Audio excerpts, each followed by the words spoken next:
I genuinely believe I'm looking at the next Tony Robbins. You'll be in serious danger of being successful.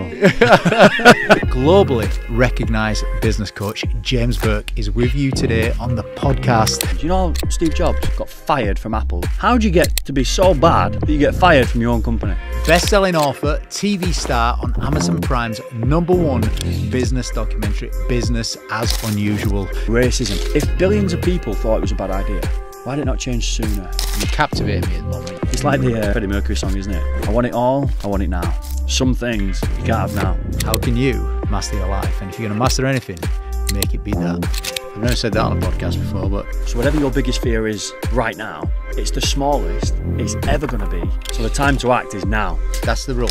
There's been moments in my life where I've been homeless, depressed, suicidal, overweight, no money, no connections, no skills and no experience. And if you can just create a change where you start to see things differently, everything can change. I could sit and listen to you all day long, yeah.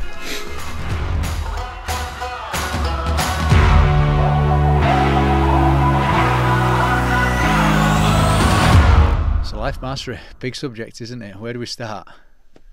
There's two places to start, really.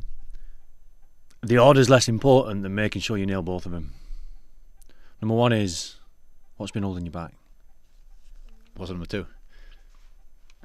Where are we going? Which one should we start with?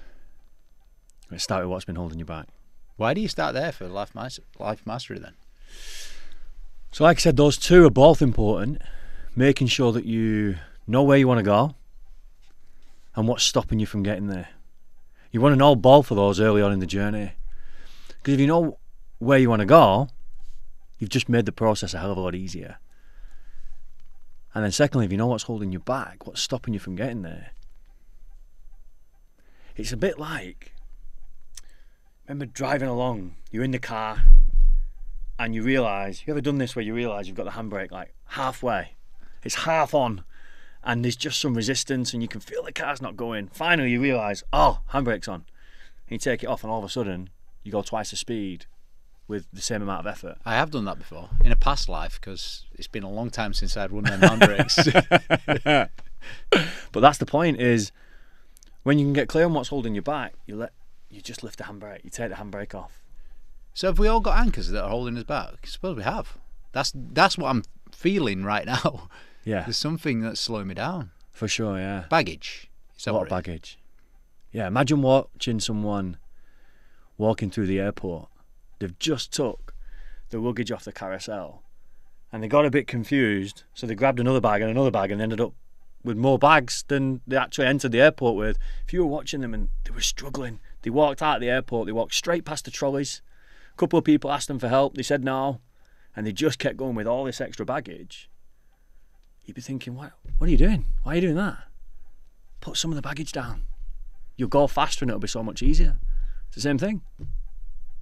You captivate me straight away. I'm putting myself in the picture as we're going around there, carrying extra baggage, you know, blissfully unaware of what's going on. Is that the norm then? Is that the norm for people? It's certainly the norm in the modern world, yeah, for sure. Is there extra baggage in the modern world? What, more so than in years past? I suppose. I'll tell you where I'm going with that. Social media pressure. Is that baggage? Definitely. Head trash. It's head trash, it's baggage. But like with most things, it's pros and cons. If you can understand the upside and use it to your advantage, whilst minimising the damage done from the downside, it's worth engaging in. Looks like anything in life. What's stopping you? I tell you what you're doing. You captivate me at the moment. You're bringing me in. Is it easy for me to find out what's stopping me? Is it easy? I would say it's simple. It's not always easy. It can be a difficult journey understanding what's been holding you back, because more often than not, it's stuff that happened to us where we created an emotion, where a belief was created, where even a fear maybe was created. And often that comes from our early years as we're developing, and it comes from the people that we love the most. So definitely not easy. It can be challenging, it can be difficult. It can be simple, it can also be complex. One thing it is for sure is important, because as soon as you can let go of some of that baggage, you're going to feel the immediate afterthought is peace. You're going to feel lighter and you're going to move faster. You're going to feel that immediately, and then it's going to help you in the long term moving towards whatever it is that you want. Right at the start of that, you said simple, then you said understanding. The first thing, you've got to understand the baggage. Why did you choose that word? Why you've got to understand it? Yeah. Because that to me is going into it really on a deep level. It can be useful to know where it came from so that you can make a different decision. Let me give you an example. There's two fish swimming along. I like this, by the way. They're both young fish. They're right next to each other, swimming along, and they're just chatting. And an old fish swims the opposite direction. And the old fish says, "Morning, boys. Nice water today." "Morning." They carry on swimming. They look at each other 5 minutes later. "What's water?" "I don't know." They don't know what water is because they've never been out of the water to be able to look down and go, "That's water right there." And it's the same thing with a lot of the things that are holding us back. We've had them for that long. We've never been outside of them to see that's what's holding me back. Never been able to see it. So that's where you've got to understand. And that can be really useful, because a lot of these things that are holding us back come from our childhood. And it usually comes from difficult things that we've been through, where we go, okay, my defense mechanism for this. So let's say, for example, someone's going, I'm not feeling the love right now from my parents. Maybe that pressure mum and dad are putting on me to achieve more is because I'm not good enough, which Marissa Peer has done some fantastic research on. It's one of our deepest fears, I'm not enough. So they obviously mum and dad just want the best for their kid, but the child is hearing, I'm not good enough the way I am. I'm not good enough to be loved. Well, that can be a disastrous thought, but of course, as an adult, we can clearly see that's silly, that's not appropriate, that's not the case. But as a child, you made that decision. It was a childish decision, which is okay. Children make childish decisions.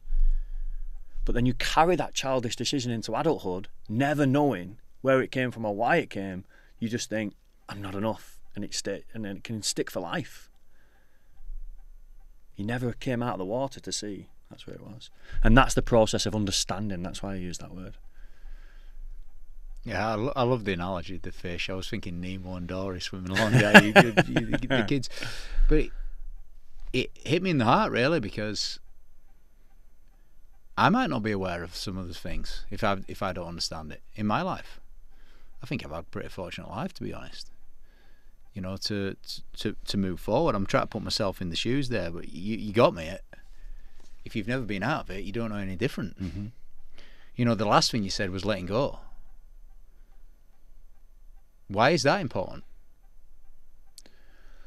Because a lot of it comes, something like that happens, the parents putting the pressure on the youngster hears, I'm not good enough the way I am, I've got to be better for my parents to love me, for example, which is that's a really, really common occurrence.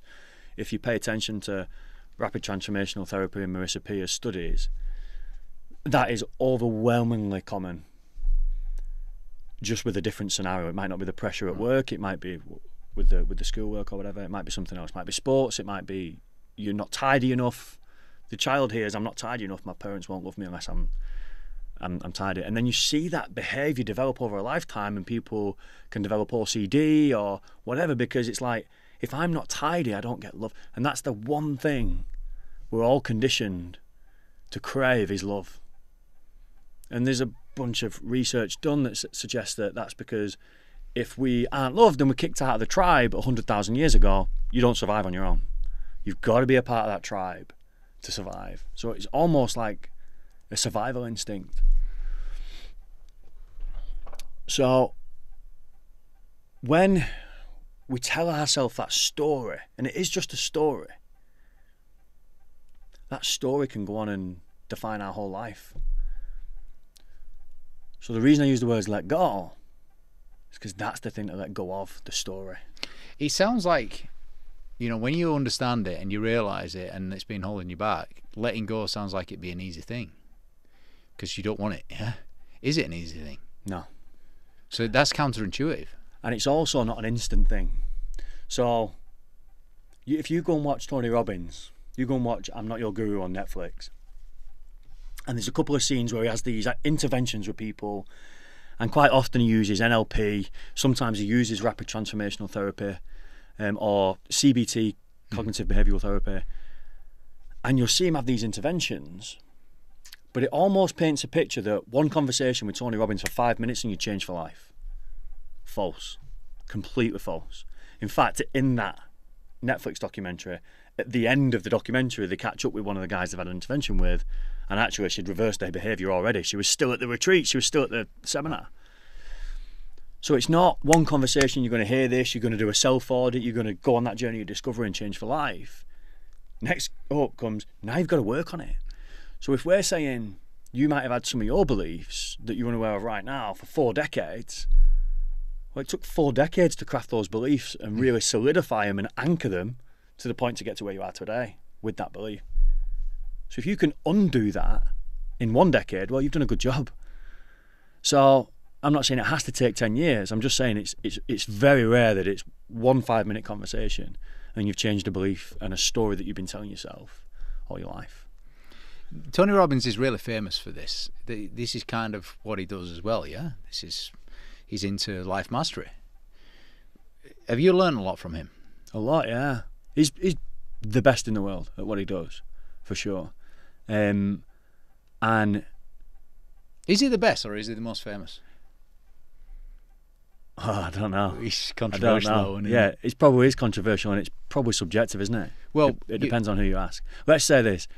He's very good. It's probably slightly more objective that he's the most famous, although that would still be an opinion, wouldn't it?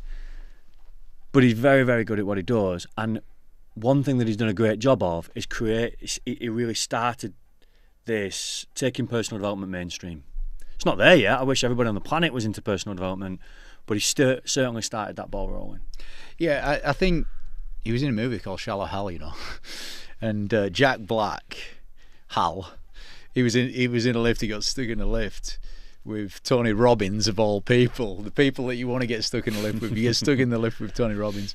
And Tony Robbins did some magical powers. He got all working on him, and he put his hands on his head. He goes, "Get off me, banana hands," because he's so big. He's a giant, isn't he? You're a giant as well. You got to be a giant to be like life mastery, by the way. Well, that's what Tony Robbins says, isn't it? He says he was 5'7" at a certain point in high school. Within a couple of years, he actually had a brain tumour. That's how he grew, and caused a lot of growth hormone to pulse through his body. But that's not the story he tells. Yeah. He says it's personal growth. That's what's turning him into a giant. Well, are you on that as well? Hopefully I'm not got a tumour that I don't know about, but I'm certainly on the personal growth. Yeah, you are. I'm feeling it. I'm feeling the vibes. So the point about the movie is he got a lot of fame from that movie. Mm-hmm. You know, so whether he's the best in the world or we wouldn't know. I mean, I don't know everybody who does this in the world. He's certainly the most famous, though. Yeah, and it's different strokes for different folks. Different people like different things. But he's done a hell of a job. And maybe most importantly, he's helped a lot of people en route. So, in the middle of all that, you said you mentioned fear at one stage, and I just made a quick note of it because I did a podcast with a guy called Tom Blackledge.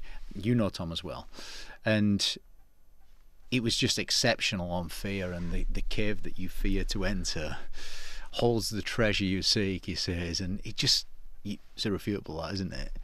Just holds you back. Have you got anything to say about the subject of fear? I mean, he's the best. Tom Blackledge is the best on fear, and he talks about something in particular. I have got a lot to say on fear, yeah.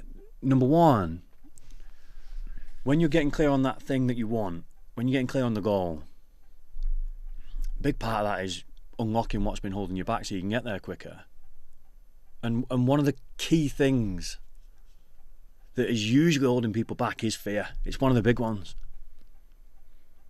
And a good way to get over fear is tackle it. And by the way, whatever it is that you're scared of, the more you procrastinate on that fear and don't take action on it, the bigger the fear gets. So whatever your biggest fear is right now, it's the smallest it's ever going to be right now unless you act on it. So the time to act is now on your biggest fear. But it can absolutely cripple people and hold them back. The other side to the coin of this is we often do an exercise where we'll get people to write down in a seminar or workshop, what are the 5 biggest achievements of your life? And just for this exercise, you can't put your kids in it, because obviously that's going to be number one. It's like, that's number one for everybody. It's number one for me, it's number one for you, it's number one for everybody. So let's exclude that. And what are the 5 biggest achievements? Things that you've done. So people write them down and they are varied, massively varied. Second task is, write down why that thing made it into your top 5 achievements. What is it that happened? Tell me the story of what happened for that to get there. And then the third thing is, write the emotion that you feel now looking back about that achievement. So the list of achievements varies massively. The story, 80% of the time, is this. I was going for something. It was really, really difficult.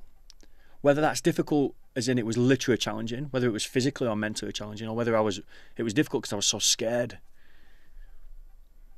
But I did it. I made the breakthrough, I got it. The emotion, I was really proud of myself. Next time you're going through something that you're really scared of, that's really difficult, just think about this.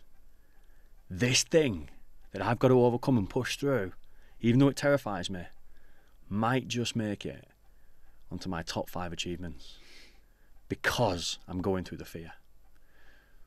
Without those difficulties, challenges and fears, you don't get that emotion. You don't get the, I'm so proud of myself. Do you do that with everyone you meet? Not with everyone. I wish I could with everyone that I meet.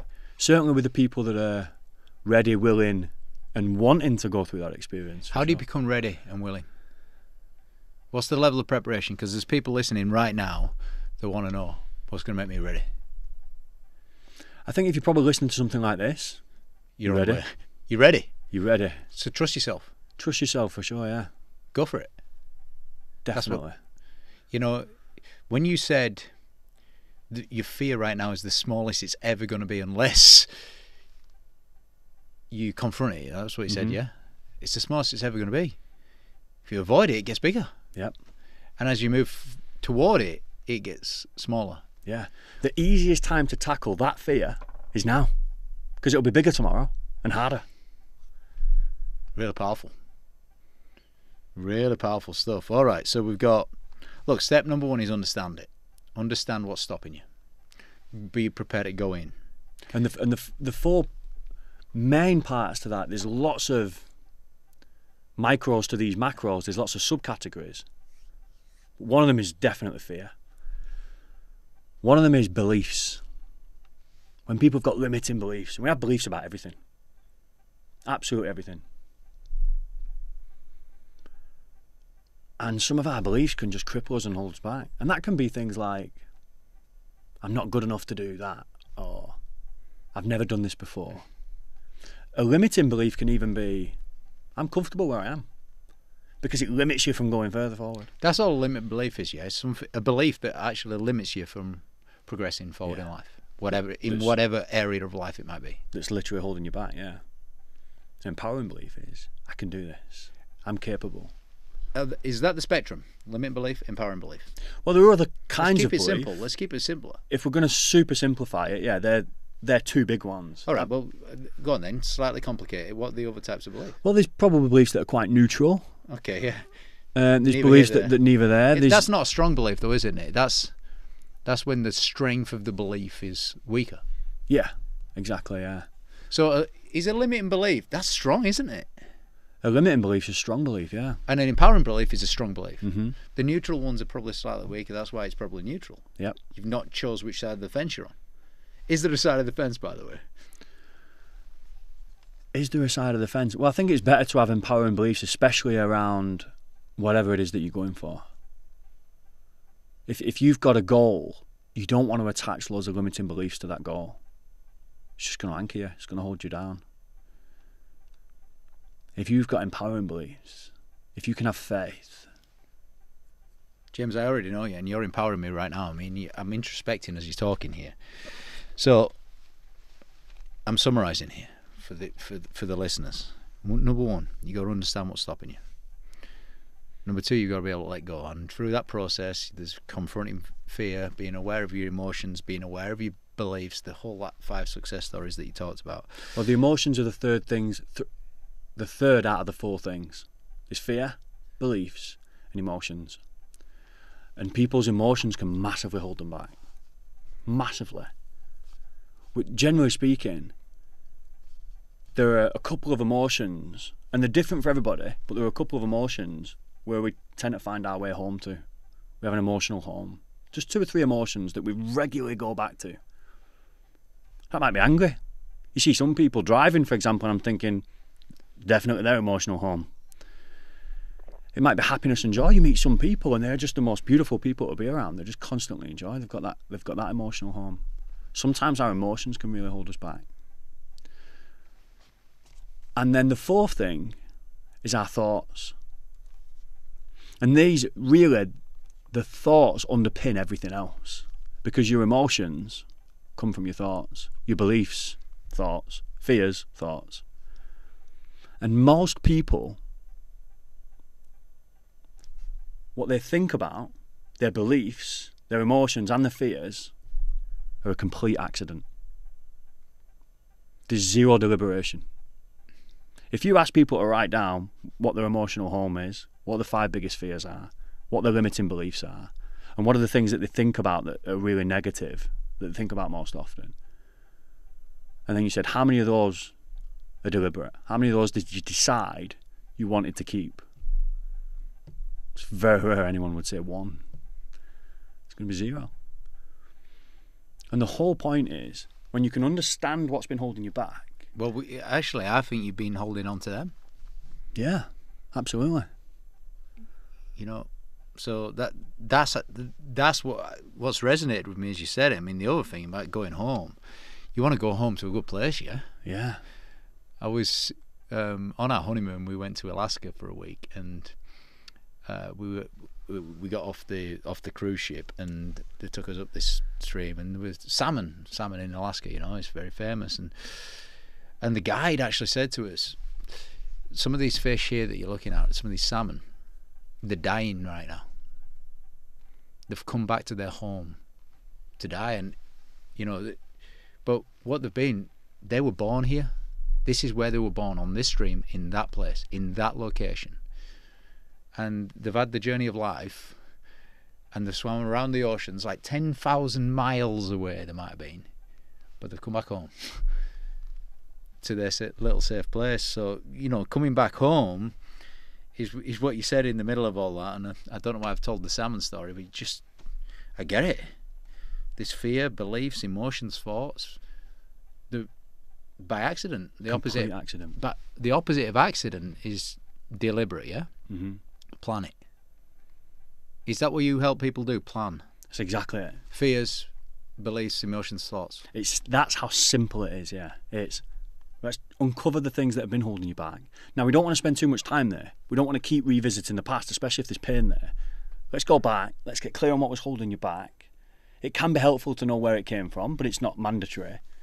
But only so that you can go, silly me, that was a childish decision, and then make an adult decision. But you know what? It's not just pain. There is pain for the stuff that you want to understand and let go of, but there's not pain for the stuff that's the 5 success stories of your life. I'm telling you now that the emotions that I'm feeling as I'm trying to go through what you're saying as you're saying it, just give me strength and confidence and empowering beliefs. That's right. It comes for sure, yeah. There's a lot of good in the past as well, right? It's not all bad. All right, so we've got a bit of a sequence there. We start. The first question, where do we start? You said, well, what's holding you back? Where are we going? Was the other one. Yeah. Why did you say that's the next thing? Where are we going? Well, that can come first. So it doesn't matter which way around you do it. If you want to discover what's holding you back, get rid of all those accidental beliefs, emotions, fears and thoughts, so you can be deliberate and go, right, these are the emotions I want to feel moving forward. These are the beliefs, these are the thoughts. And then again, it's the consistency and a couple of years of working on that, and you might carve those beliefs and they become your new emotional home, for example. Then we want to go, right, this is where I want to go. Let's get really clear on where that is. Because if you're not clear on where that is, Jim Rohn says, you can work hard, be sincere, be a nice guy or girl, and still wind up broke because you have no direction. How do you find out where you want to go? I mean, it's an obvious point that you're making. How do you get that level of clarity on where you want to go? So Jim Rohn's in a Denny's over in America, and the waitress is fantastic. She's charismatic, she's bubbly, she goes the extra mile. And he says to her, she has no idea who Jim Rohn is. And he says to her, can I ask you a question? It's an important one. She says, sure.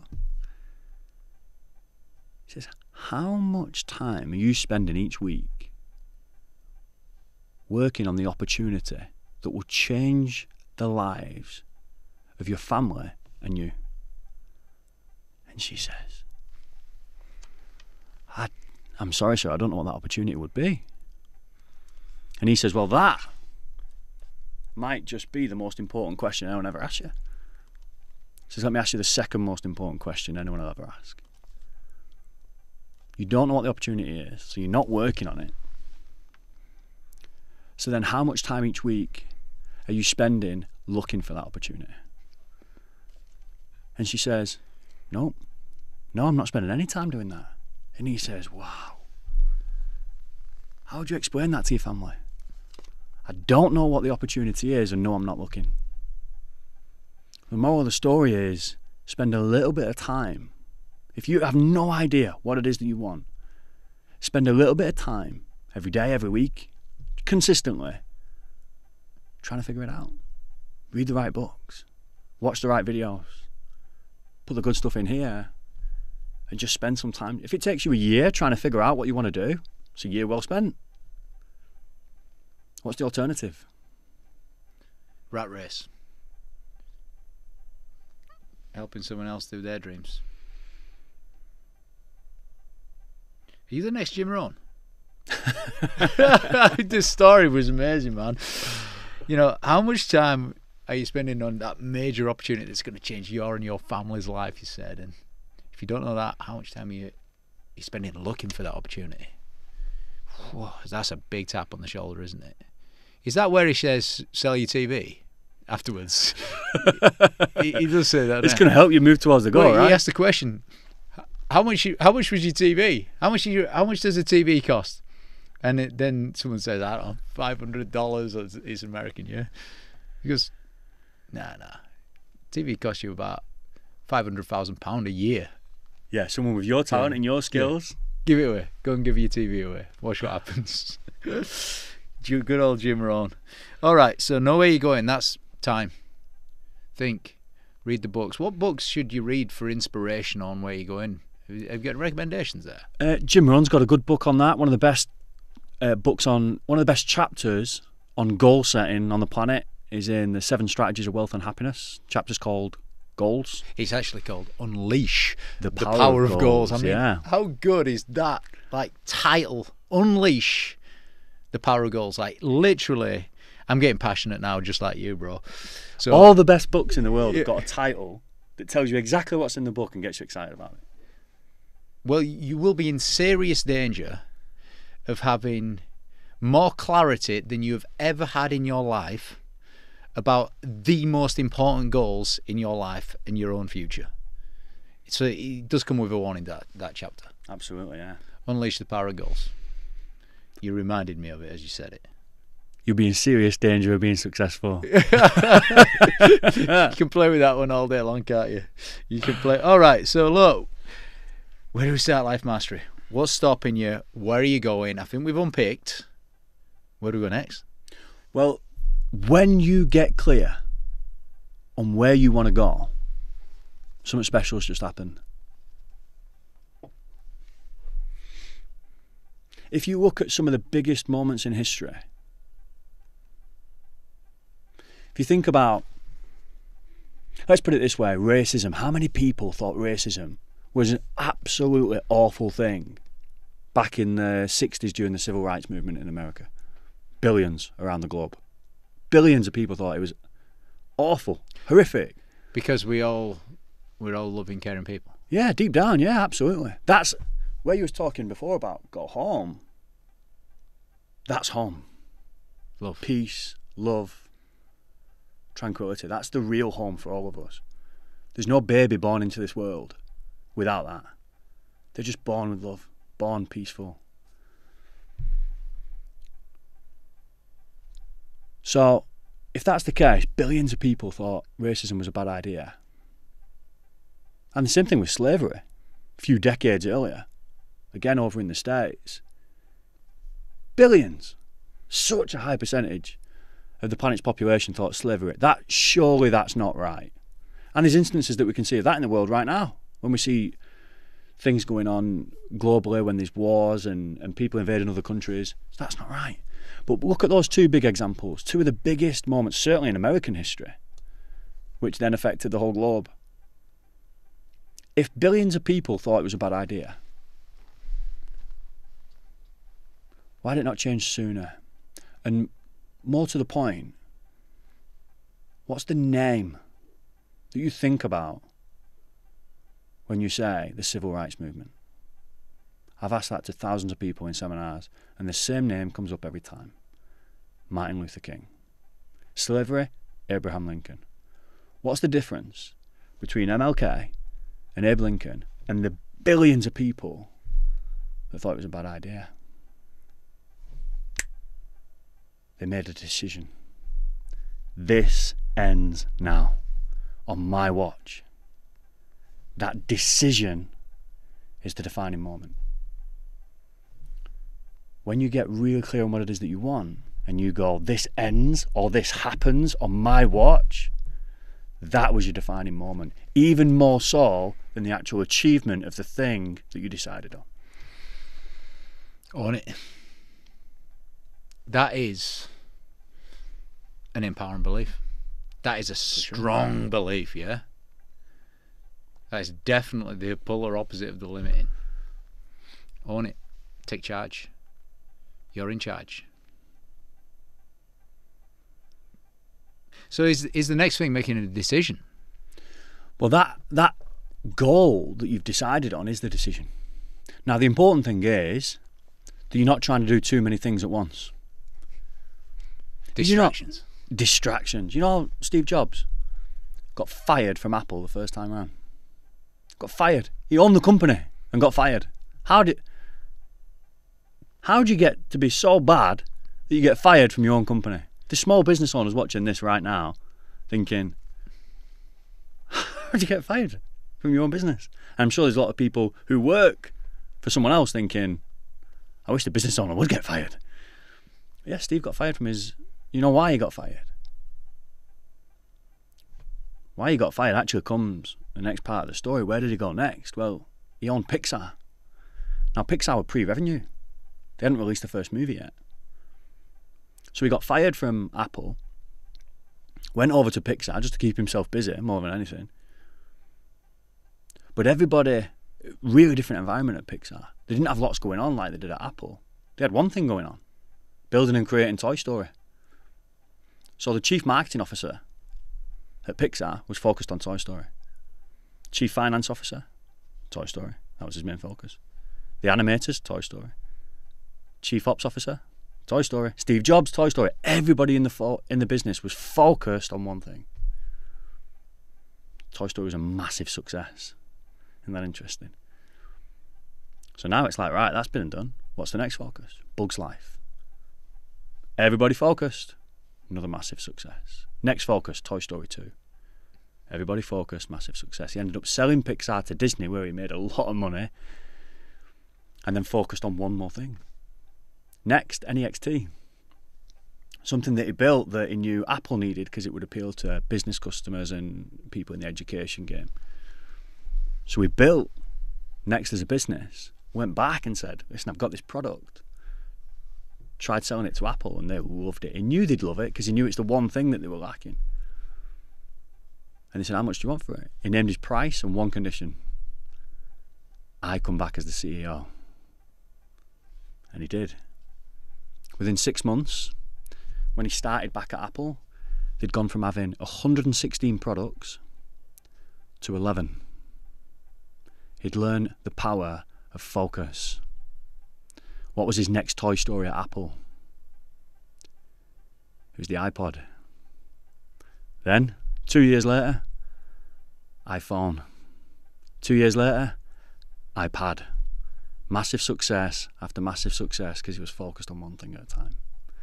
And funnily enough, his last project, his last toy story, was Apple University. He knew he was dying, and he knew there was no greater gift to leave behind than education. Steve learnt the power of focus, and in doing so became arguably the greatest entrepreneur of a generation. So once you're clear on what that one thing is, stay focused. The goal doesn't change. The plan will change.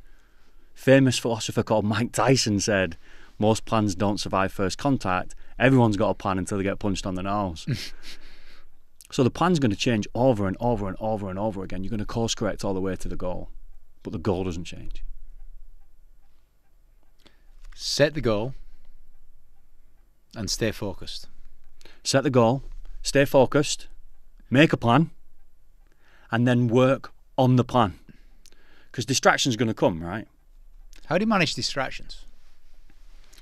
It's developing the skill of focus, isn't it? And that, again, is not a... I've just listened to this podcast and this guy said, be focused, so now I'm focused. It's a skill to develop, these books to read. A great book called The One Thing that talks about Steve Jobs' example. Reading the right books, being around the right people, studying the guys that are super focused and putting YouTube videos out and podcasts like this.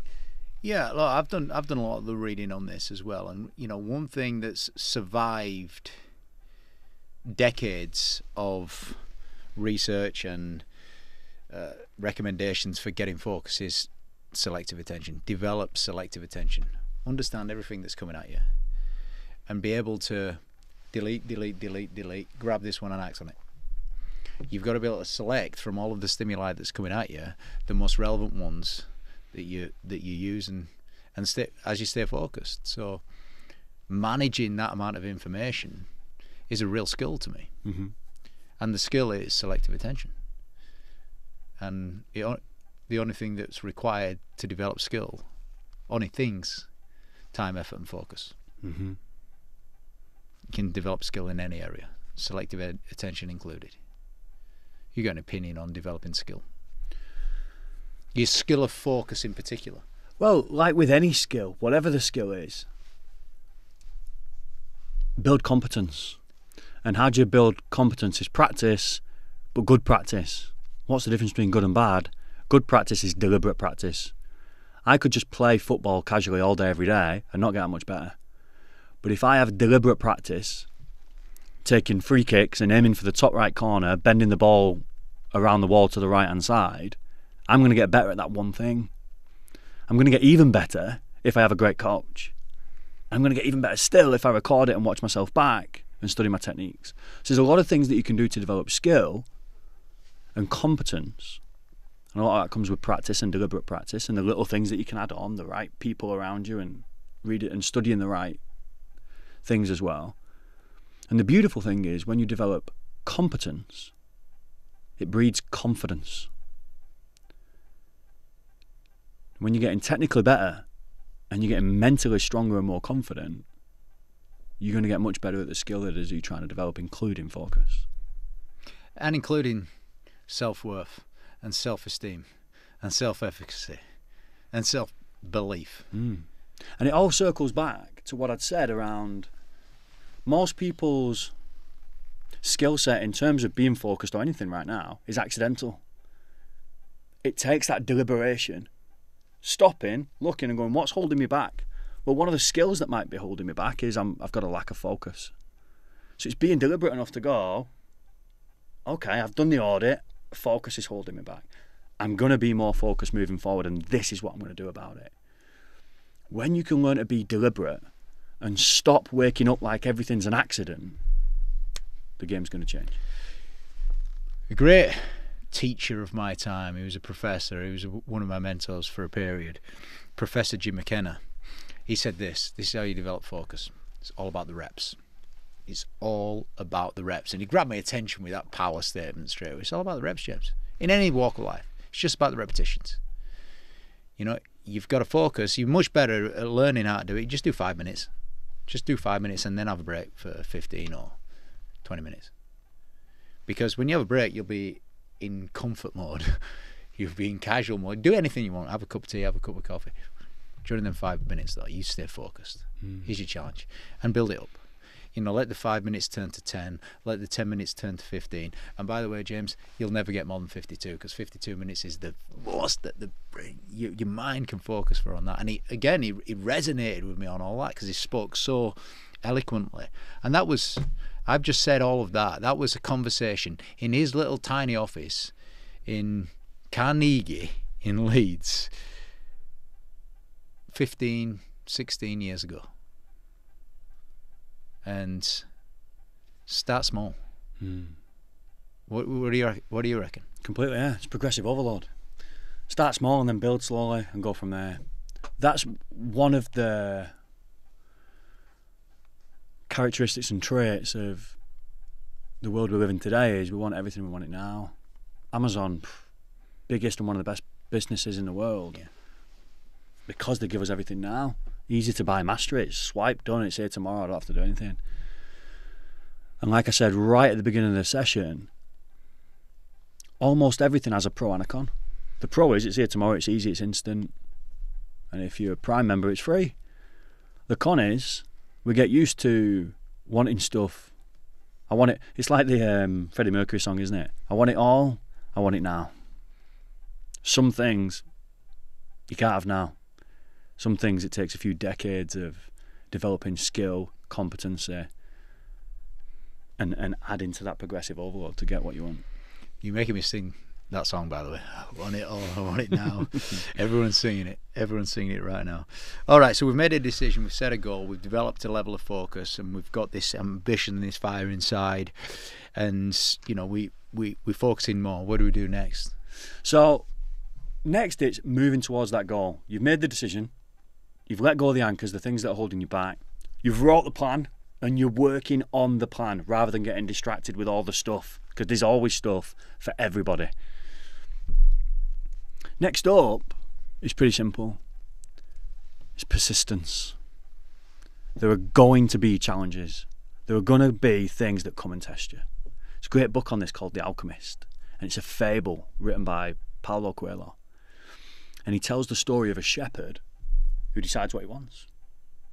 Actually, there's some divine intervention because he's told about a treasure that's near the pyramids in Egypt.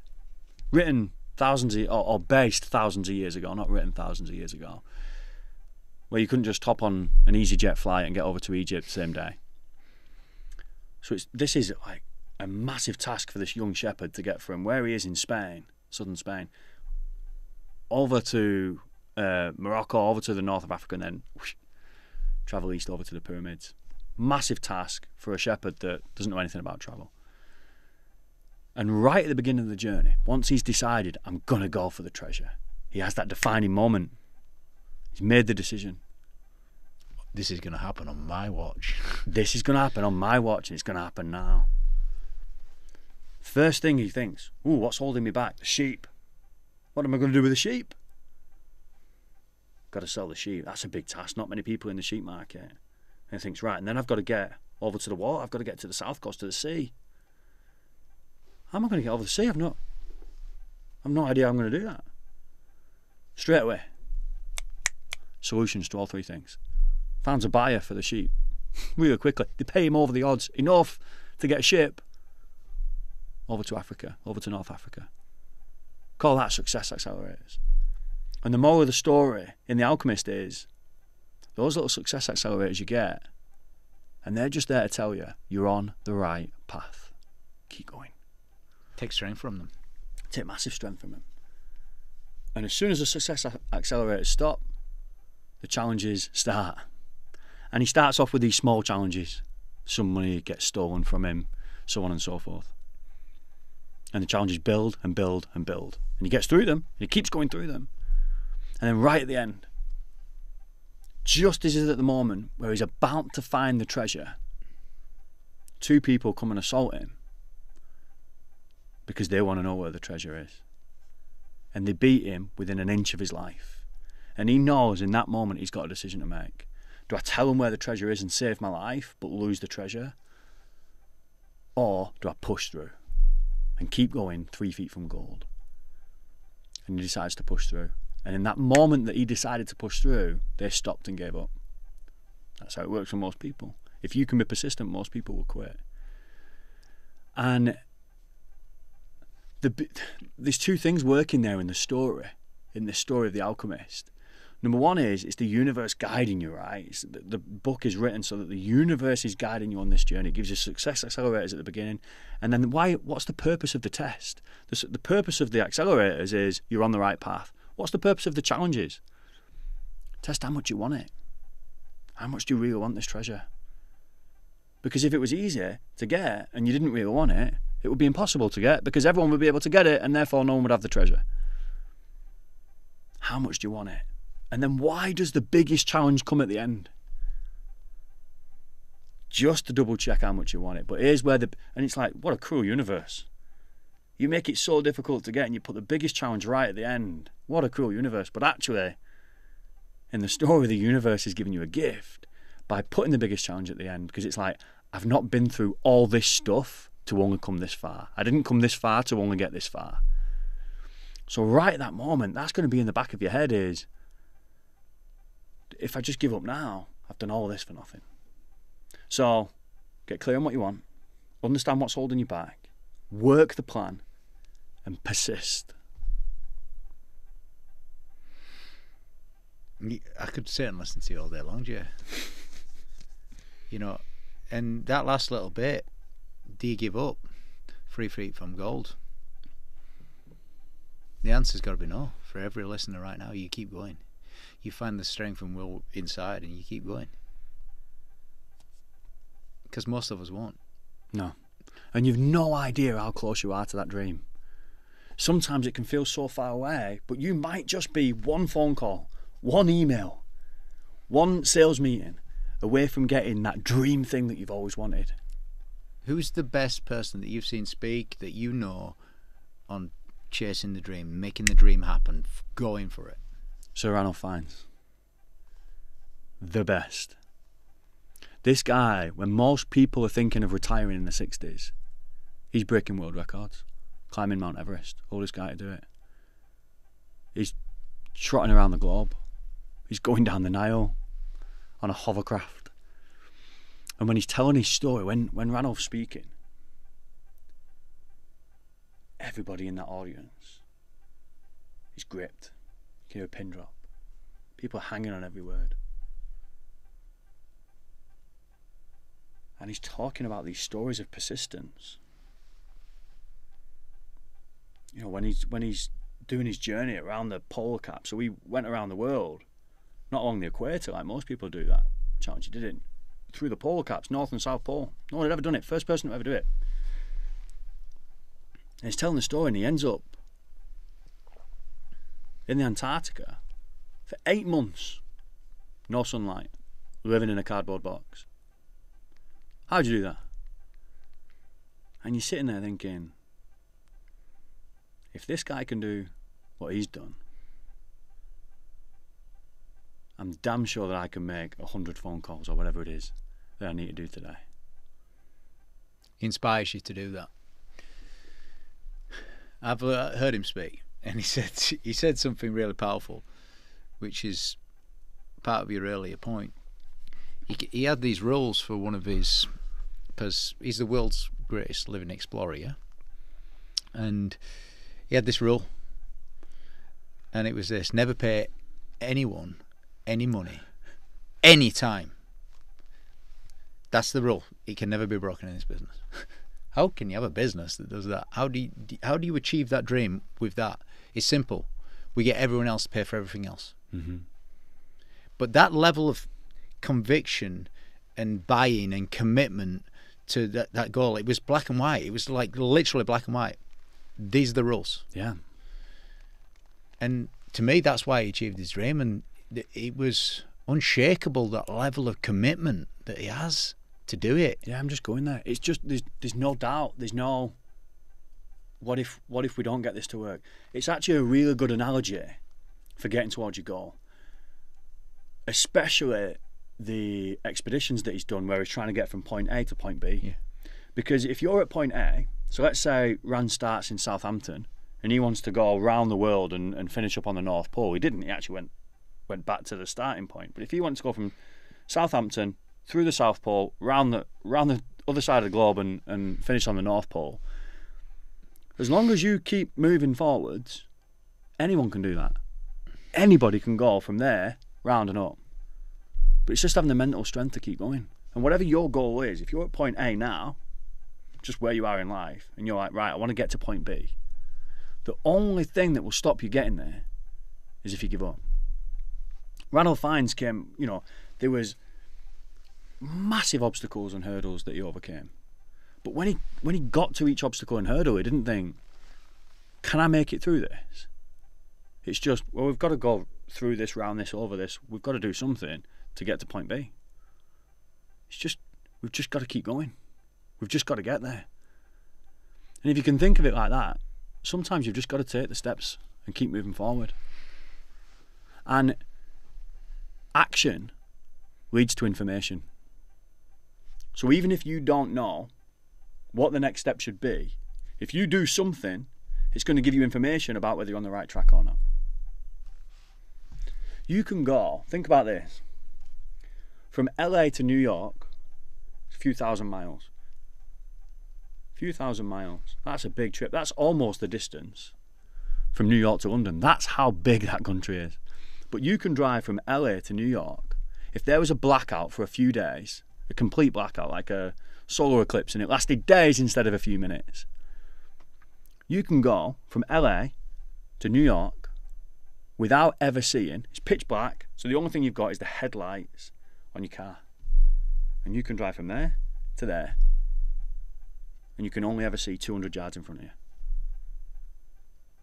That's how you achieve your goals.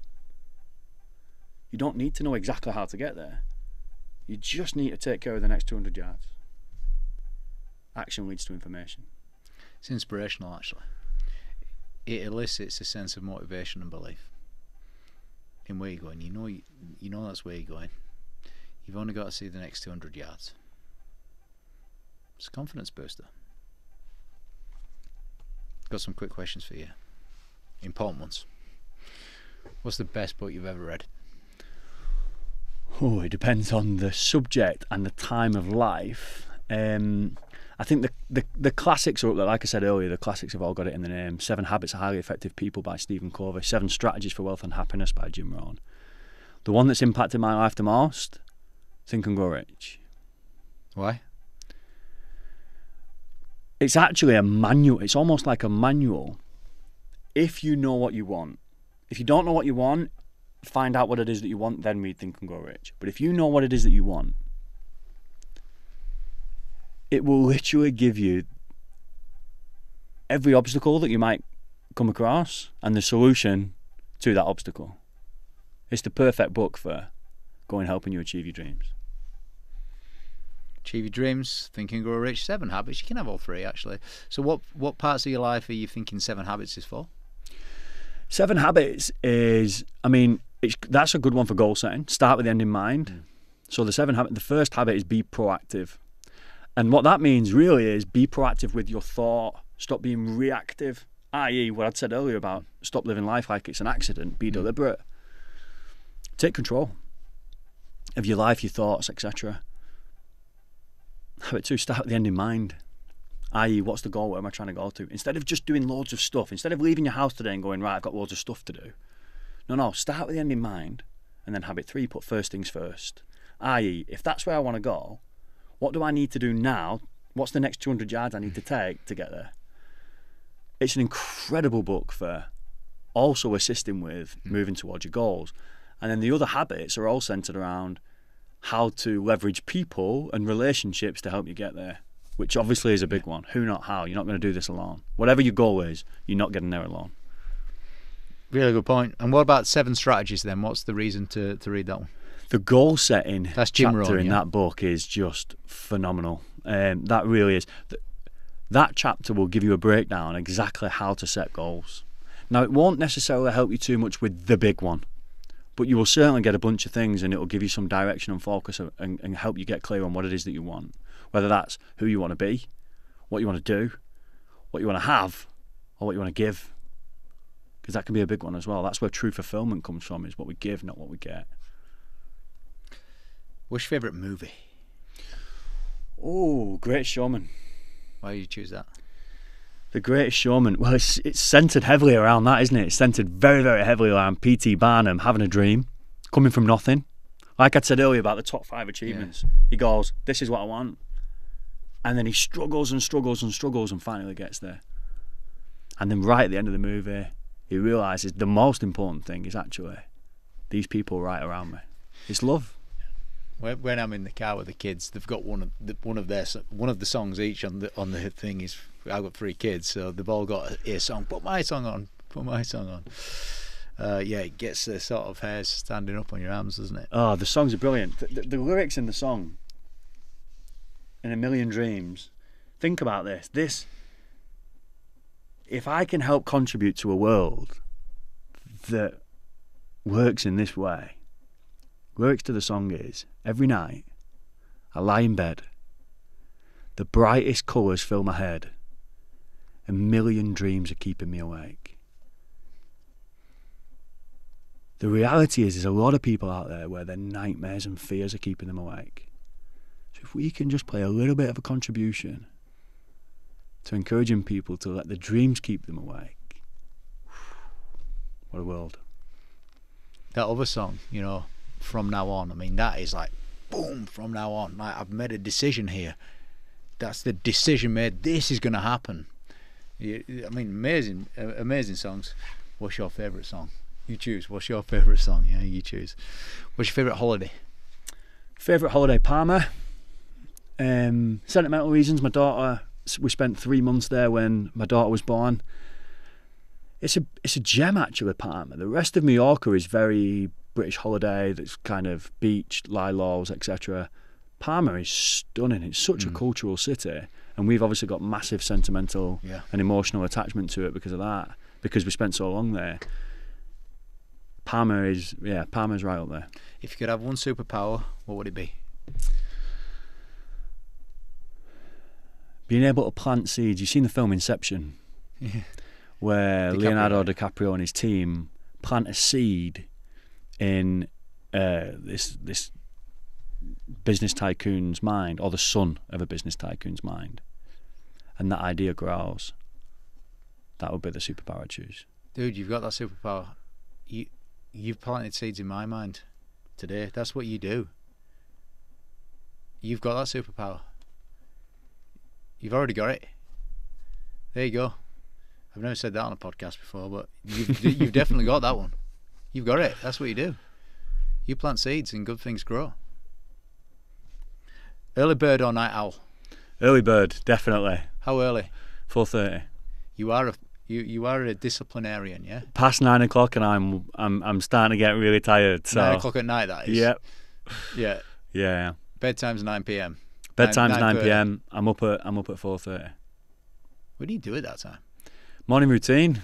So I'll take some time for me. I'm deliberate. Practice what I preach. I'm very deliberate. I spend 30 minutes of thinking time, and in that thinking time, I've got a plan. This is what I want to think about, because what you think about, you bring about.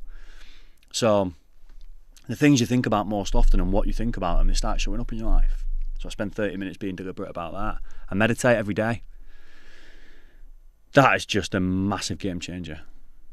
One of humanity's biggest problems right now in the pace of today's world is that we don't spend enough time stopping and sitting still. And I read every morning as well for an hour. Put the good stuff in. Put the good stuff in. If you could have one day in someone else's life, who would you choose? Who would I choose? It probably would have been Jim Rohn.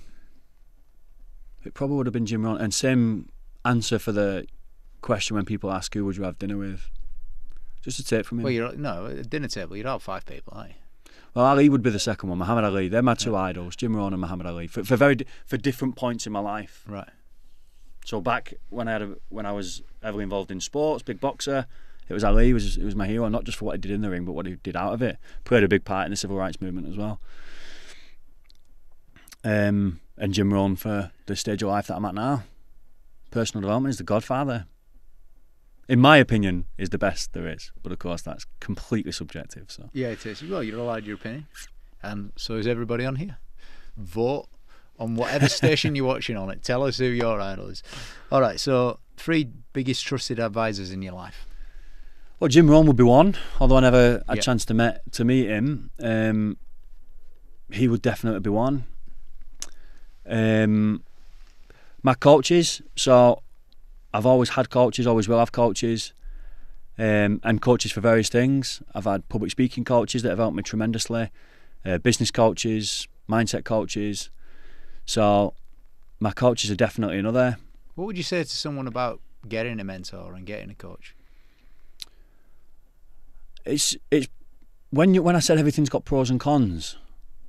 There's limited cons, isn't there, to having a mentor or a coach? Maybe having the cash to invest into it, I don't know, but the pros, their upsides are absolutely huge, aren't they? Like I said earlier, I think the number one is, whatever your goal is, whatever it is, but the bigger it is, this rule is definitely more evident, you won't get there alone. And just having someone that will say what needs saying, when it needs saying most, that can create a defining moment as well. Very nice. All right, what's the first thing that people should do once they've listened to this? What's the first thing? Get clear on what you want. Go back to the Jim Rohn story in the Denny's. Spend some time each week getting clear on what you want, and then find out what's holding you back. Third thing, write the plan. Fourth thing, work the plan. And the ongoing that's going to happen all the way through, all 4 of those is persist, keep going. You've got this. I have unwavering belief in people because I've seen what happens when people follow those techniques. So it's a case of sitting there and going, do you know what?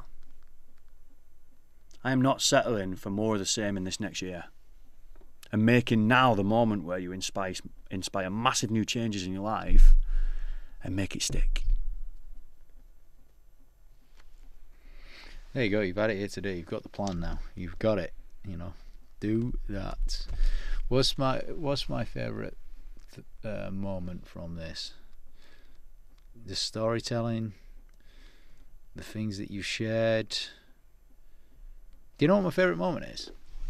I genuinely believe I'm looking at the next Tony Robbins. I felt it in here. That's my favourite thing of this interview. What's been your favourite bit? My favourite bit has been just hopefully being able to plant a few seeds.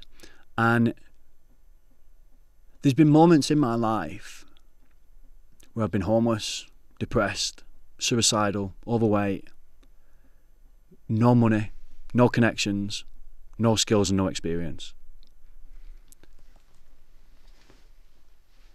And if there's anyone watching this, hopefully things aren't quite as bad as that for them, but I'm sure they'll be able to relate to the sense of despair that I felt. And if we can just create a change, just create that defining moment where you start to see things differently, start to see that there is hope, there is a way out, and just take action on some of the stuff that we've talked about today, everything can change. And that's pretty much how things change for me. I watched a video that one of my good friends sent me, also called my son after him. That's how impactful it was. Watched this video and everything changed for me. And I can safely say, when people say what's the one thing that's changed your life the most, reading. So if someone's watching this and they're in a sense of despair, or they relate to the sense of despair, and they go, okay, I'm going to get clear on what I want, and I'm going to start reading. Wow. That can be completely transformational. Where they may end up 20 years from now, 30 years from now, 40 years from now. If they move fast, it might be 5. That can be life-changing. So if we've been able to plant that seed, that's been my favourite thing. You've planted it. James Burke, thank you very much, sir. Thank you. Hey there, James here with an exciting announcement. The BizX Awards is coming to the ACC Liverpool from the 18th to the 19th of April with an incredible lineup of speakers. You're going to meet the likes of Stephen Mulhern, Donald Miller, Deborah Meaden, and many, many more. Book your spot right now at the bizx.co.uk. And if you've enjoyed listening to the Business Excellence podcast, make sure to comment your top learnings and favourite moments, as well as like and subscribe. See you next time.